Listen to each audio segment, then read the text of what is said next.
Hi hello नमस्ते, मी प्रतीक्षाज live channel Marathi ह्या आपल्या YouTube चॅनलमध्ये तुमचं सगळ्यांचं मनपूर्वक स्वागत करते. तर आज आहे धनत्रयोदशी. आवरून सगळ्या गोष्टी आटोपल्या, फ्रेंड्स फॅमिली मीटअप सगळं झालं, परत पूजा झाली आणि आता थोडंफार गोष्टी माझ्या करायच्या राहिले, म्हणजे चकली करायची राहिली माझी मेन, आणि घर थोडंसं आवरायचं राहिलं आहे आणि तेच मी तुम्हाला या व्हिडिओमध्ये शेअर करेन. तर व्हिडिओ नक्की पहा. तर आज पहिला दिवा असल्यामुळे आज रांगोळी आणि दिवा लावायचा आहे. तर गावाकडे कसं असायचं, मोठं आणि मोठी रांगोळी काढली जायची, पण हे आपल्या गव्हर्मेंट क्वार्टरमध्ये जास्त अंगण भेटत नाही. आपण फ्लॅट सिस्टीममध्ये राहतो, तर फार लहान रांगोळी मजा निघून जाते. रांगोळी जर मोठी असेल तरच मजा येते, नाही तर इथे मी रांगोळी काढायला बसली आहे. एकदम छोटीशी रांगोळी काढणार आहे आज आणि त्याच्यावरती दिवे ठेवणार आहे. बरं मस्त पुसून घेतलाय आणि त्याचं हळद लेपन पण केलंय. आता ह्याच्यावर रांगोळी काढून परत दिवा लावणार. असं रांगोळी काढली आहे आणि दिवा पण लावलाय. इथे रांगोळी झाली आणि दिवाही लावून झालाय, तर लावून झालेत. आता फक्त छोटीशी गोष्ट म्हणजे थोडं सोफा मला आवरायचं आहे, त्याचं कव्हर वगैरे व्यवस्थित करायचं आहे आणि चकल्या राहिल्यात आणि थोडं आवरून घेतलंय मी. तो काहीसा असा दिसतोय. हे फेस्टिव्ह वाईब जाण्यासाठी मी थोडं कुशन कवर चेंज केलंय. सो हे काहीसं असं दिसते. बेज कलरचं माझ्याकडे कवर आहे, तो अजूनही छान दिसतो. मी कालचा व्हिडिओ आज कम्प्लीट करतेय, कारण की काल पूर्ण कामा उरकण्यामध्ये चकली बनवायची राहिली, माझा केकही बनवायचा राहिला, तर ते मी आज कंटिन्यू करणार आहे. केक यासाठी की दिवाळीसाठी काहीतरी स्पेशल म्हणून मला आज केक बनवायचा आहे आणि चकली तर नॉर्मल आपण फराळामध्ये बनवतोच. So let's continue today's blog. चकलीसाठी मी हे पीठ वापरणार आहे. या पिठामध्ये मी अगदी 4 वाटी तांदूळ, त्याच्यामध्ये 1 वाटी हरभरा डाळ आणि अर्धी वाटी मटकी डाळ आणि अर्धी वाटी उडीद डाळ, असं सगळं मी एकत्र केलं, धुवून घेतलं, चांगलं वाळत टाकलं, भाजून हेच पीठ मी तयार केलं. तर हे पीठ मी चाळणार याच्यामध्ये व्यवस्थित. चाळून घेतल्यानंतर मग मी याच्यात थोडेफार जिरे टाकणार, थोडा ओवा, लसूण आणि ह्याच्यामध्ये अगदी पाव वाटी, ह्या वाटीच्या प्रमाणात मी पाव वाटी हे 1.5 किलोच पीठ आहे हे. तर आपण चकली करायला घेऊया आणि हे मळताना कोमट पाणी लागणार मला, तर त्याच्यामुळे मी ऑलरेडी पाणी गरम करायला ठेवलंय. तर चला चालूया.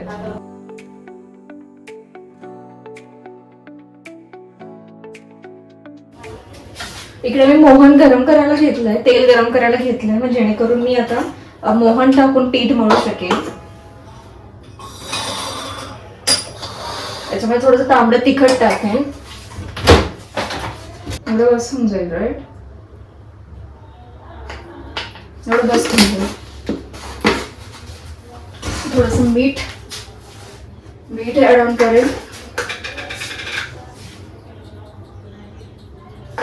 मीठ ऍड ऑन केलं की ह्याच्यामध्ये थोडंसं मोहन टाकून मी पीठ मळून घेईन.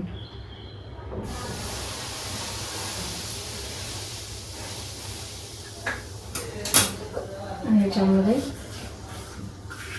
लसूण आणि जिरे, ओवाचं जे होतं ते मी टाकेल.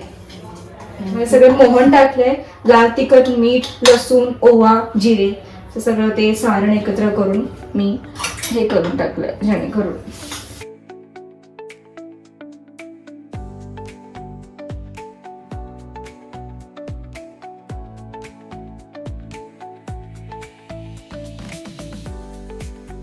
चकलीचे मी 2 गोळे केले, पीठ मळून गोळे केले 2. त्यातला एक गोळा मी शेवग्यात टाकलाय आणि ते आता मी वळून घेणार आणि तळून घेऊया. चल.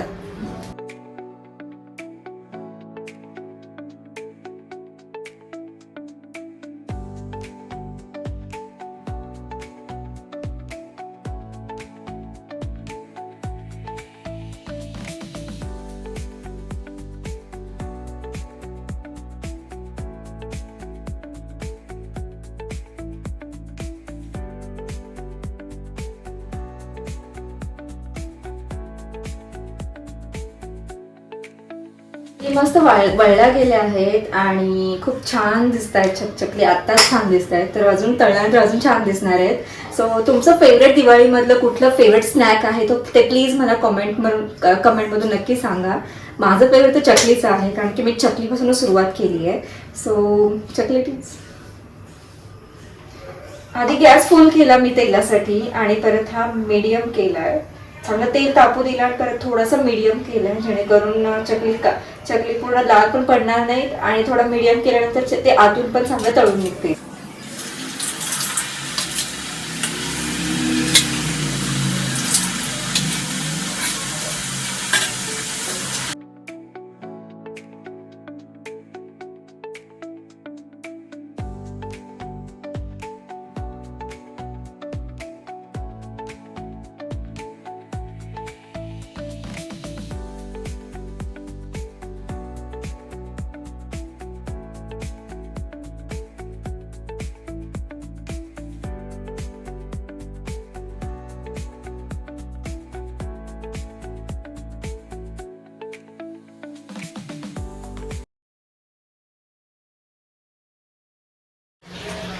चकली कशी वाटली? झाली माझी चकली, ती काहीशी अशी दिसते आणि खूप सुंदर झाली आहे आणि फार कुरकुरीत टेस्टी झाली आहे. आणि तुम्हाला माहिती आहे का, ज्या स्त्रिया चकली करतात ना त्यांना माहिती असेल कदाचित, हे वरती असं पीठ राहतं चिकटतं इथे, आणि त्याचं मग मी असे सांडगे सोडले तेलामध्ये सरळ, तर हे असे पण खूप सांडगे छान झाले. कोण कोण असायला वडे पण म्हणतात, सांडगे पण म्हणतात, असे खूप खायला पण फार कुरकुरीत लागतात. आणि चकली पण अगदी बेस्ट झाली, फार कडक पण झाली नाही, जास्त सॉफ्ट पण झाली नाहीये, आणि त्याला चांगले असे काट पण आलेले आहेत आणि अशी कुरकुरीत झाली आहे.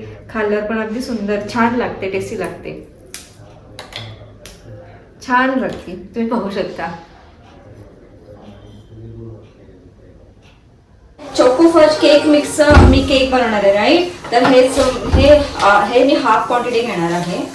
तर मी हाफ क्वांटिटी घेते, म्हणजे पाव किलो, राईट. हे अर्धा किलोचं बॅटर आहे, अर्धा किलोचं प्रीमिक्स आहे. तर त्यानुसार मी हे हाफ केला तर खूप मोठा केक होऊन जाणार.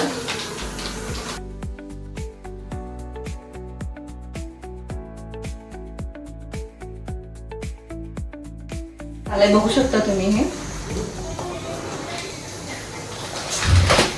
तर याच्यात मी लिहिलंय, पर जर हे अर्धा केलं तर हे सगळे जे इन्ग्रेडियंट आपल्याला यूज करायचे तर ते पण आपल्याला अर्धे हाफ क्वांटिटी मध्येच लागणार आहे. आपण हाफ क्वांटिटी करतो त्याच्यामुळे सगळं हाफ. हे 125 ml मिल्क, तुम्ही पाणी पण वापरू शकता, पण मी दुधाने चांगलं एक क्रीमी कन्सिस्टन्सी येते. आणि 100 ml तेलच्या ऐवजी मी 50 ml तेल घेतलंय. आणि हे अंड्याचं प्रपोर्शन, जर अंडा आपण केक मध्ये वापरत असेल तर त्यासाठी आपल्याला 1/4 कप ऑफ कर्ड वापरावं लागतं, राईट. तर याच्यावर लिहिले 3 अंडे, एवढ्यासाठी 3 अंडे वापरावे लागतात, राईट. तर त्याच्या निम्म मी केलंय. तर निम्म केलं तर मी हाफ कप ऑफ कर्ड मी दही वापरलंय, बरोबर. तर हे सगळं मी मिक्सअप करणार. आधी मी छानपैकी तेल टाकणार ह्याच्यामध्ये, बघू शकता तुम्ही. हे तेल टाकणार मी, 50 ml तेल आहे हे छान असं मिक्सअप करणार. आता खूप हळूहळू मिक्सअप करावं लागतं, नाही तर ते ओव्हर मिक्सिंग होऊन जातं. आणि ओव्हर मिक्सिंग झाल्यानंतर ह्यातलं सगळं ते वॉटरही होऊन जातं. आणि ते त्याच्यामध्ये मी कर्ड वापरणार, कर्ड यूज करणार आहे.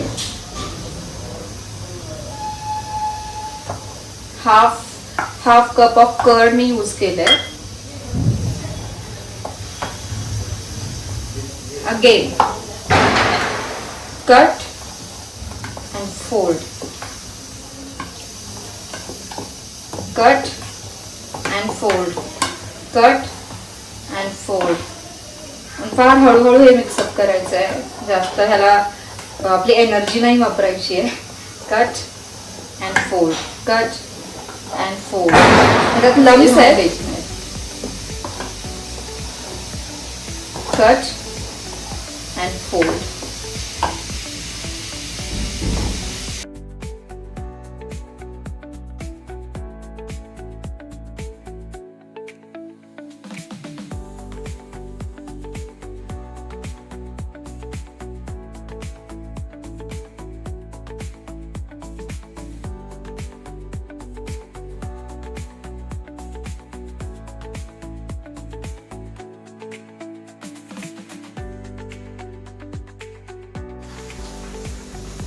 तुम्ही बघू शकता ह्याची कन्सिस्टन्सी काहीशी अशी झाली आहे, एकदम रनिंग असं झाली आणि खूप छान झालं बॅटर हे. मी हेच यूज करतेय केक बनवण्यासाठी. तर ह्याला आपण ऑइलिंग करू छान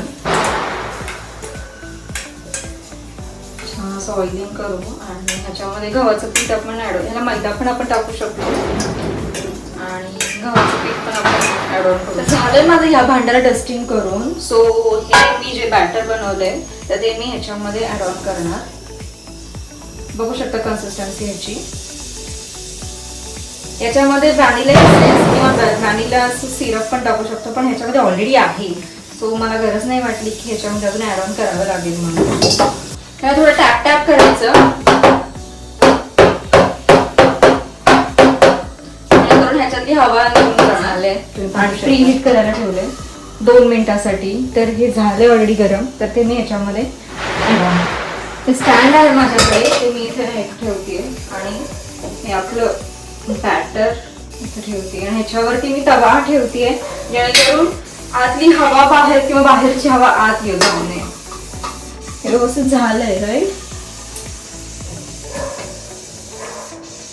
मीडियम फ्लेवरती मी ठेवणार. हे 20 ते 25 मिनिटांनी आपण पाहायचं. तुम्ही बघू शकताय केक पूर्ण फुगलेला आहे आणि शिजलेला पण आहे. ह्याच्यामध्ये मी करून बघते तरी क्लीन येते. तर हे पूर्णपणे शिजलाय केक. तर मी काढून घेते याच्यातून. आता याला 5 मिनिटं रेस्ट करून देणार आणि थोडं थंड झाल्यानंतर मग मी कडा थोडा रिलीज करणार. केक आणि चकली कशी वाटली हे कमेंटमध्ये नक्की सांगा आणि व्हिडिओ आवडल्यास जास्त लाईक शेअर सबस्क्राईब करा.